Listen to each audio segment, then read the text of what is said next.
Nifty अभी भी इसका सस्पेंस बना हुआ है क्या, मेक और ब्रेक लेवल वाली स्थिति आ गई है? बिल्कुल है, और लगातार है। 3-4 दिनों से निफ्टी बहुत ही इंटरेस्टिंग लेवल पे है नया, और 7 अप्रैल के सीज फायर के दिन और 8 अप्रैल के गैप की जो इंपॉर्टेंस थी वो हम बता चुके हैं।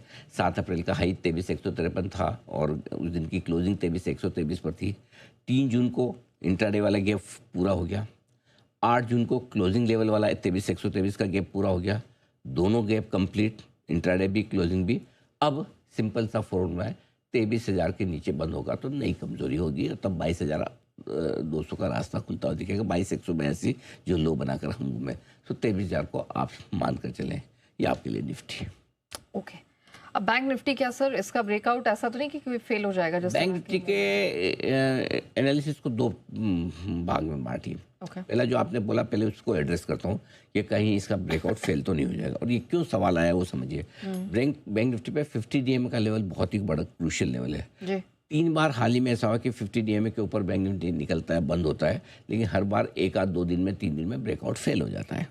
ठीक है, और हर बार जब ब्रेकआउट फेल होता है तो गिरता है जोर से, और तीनों बार जब ब्रेकआउट फेल हुआ 4 से 8 दिन के अंदर अंदर ही बैंक निफ्टी 4 से 4.5% टूटा है। करेक्ट, जबकि ब्रेकआउट होने के बाद टूटा। ठीक है, अब की बार चौथी बार आया।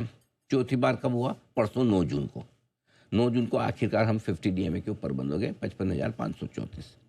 10 जून यानी कल भी उसके ऊपर बंद हुए, ब्रेकआउट लेवल से 600 पॉइंट ऊपर बंद हुए थे, कल भी 55,100। तो 2 दिनों से आप ये मान के चलो 54,500 54,600 का जो ब्रेकआउट लेवल है उसके ऊपर बंद रहे।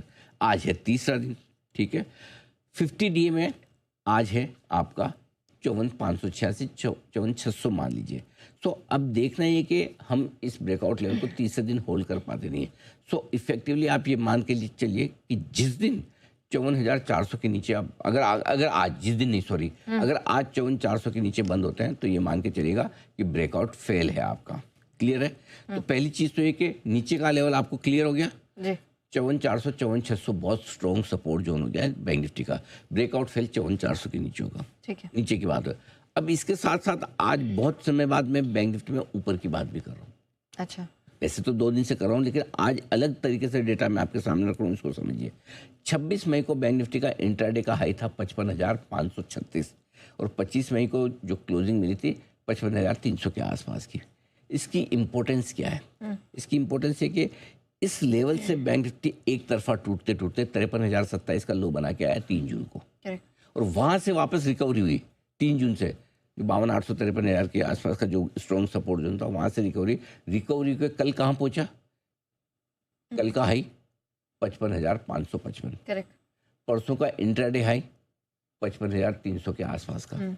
यानी कि आपके वही 26 और 25 मई के लेवल कल और परसों के बीच में बैंक निफ्टी ने कवर कर लिया। जितना नुकसान होता पूरा का पूरा कवर कर दिया।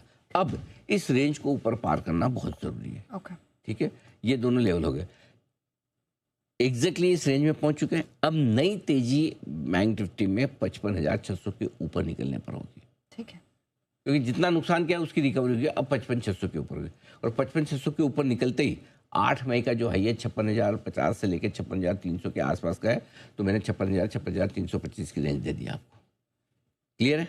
ठीक है, अब आसान भाषा में ये समझिए कि 55,600 के ऊपर निकलने पर बैंक निफ्टी मजबूत हो जाएगा और 54,400 के नीचे बंद होने पर कमजोर होगा, और इसी तरह से बैंक निफ्टी को अप्रोच करना है। इसीलिए पिछले 2 दिन से मैं लगातार कह रहा हूँ 55,300 55,525 की रेंज में हम खरीदेंगे नहीं, प्रॉफिट बुक करेंगे। एक तरफ हम 52,800 53,000 से बैंक निफ्टी पे लोगे। अब हमने क्या, हम अगर 54,400 के नीचे बंद होगा एग्जिट कर देंगे, 55,600 के ऊपर बंद होगा फिर से नई खरीदारी करेंगे। सिंपल, इसीलिए 2 दिन से अलर्ट भी किया ऊपर की तरफ जी। Okay, done. अच्छा सर, अब बैंक निफ्टी के बाद थोड़ा विक्स को समझेंगे, क्योंकि ये बहुत इंपॉर्टेंट पैरामीटर है। अब ये रेंज किस तरफ तोड़ता हुआ नजर आ रहा है इंडिया विक्स, क्योंकि अभी तक तो किसी तरह से डरा नहीं, तोड़ ही नहीं रहा।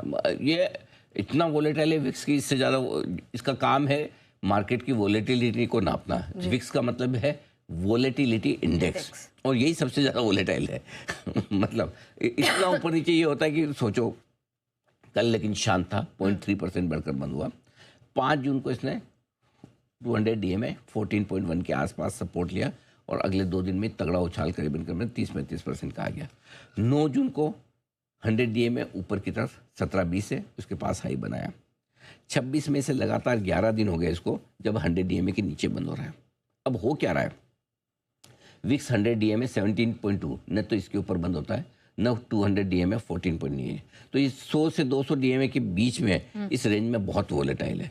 हम क्या करेंगे, इंतज़ार। कभी कभी लाइफ में कुछ नहीं करना भी बहुत इंपॉर्टेंट है और कुछ करना भी इम्पोर्टेंट है। अगर इस समय कुछ करना है तो वो सिर्फ इंतजार करना है, किसी एक तरफ इसके रेंज से बांध है।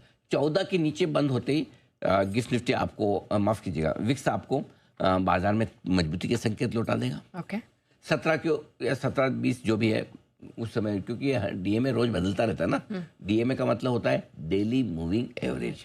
जैसे 100 DMA जरा समझ लीजिए, जिनको पता है उनको तो सब ज्ञान ही है, जिनको नहीं पता उनके लिए 100 DMA यानी कि पिछले 100 दिनों तक निफ्टी कहाँ बंद हुआ है। फॉर एग्जाम्पल विक्स है तो विक्स हर रोज कहाँ बंद हुआ है, 100 दिन तक का आप लेवल लिख लो, ठीक है। जैसे कल 15.63 बंद हुआ है, ऐसे परसों कितना बंद हुआ, उनका 100 दिन का रोज का लेवल लिख लो बंद का, ठीक है। फिर सबकी मार दो टोटल, आगे 100 दिन की टोटल, उसको डिवाइड कर दो 100 से, इसको कहते हैं डेली मूविंग एवरेज 100 दिन का। ऐसे 50 दिन का निकल जाता है, जितने दिन का निकालना है निकाल दो। अब टेक्निकली 100 दिन का निकालते हैं, 50 का निकालते हैं, 200 का निकालते हैं, तो हम भी आपको भी बता देते हैं, ठीक है, क्लियर है। तो किसी एक और निकलने का करें इंतजार।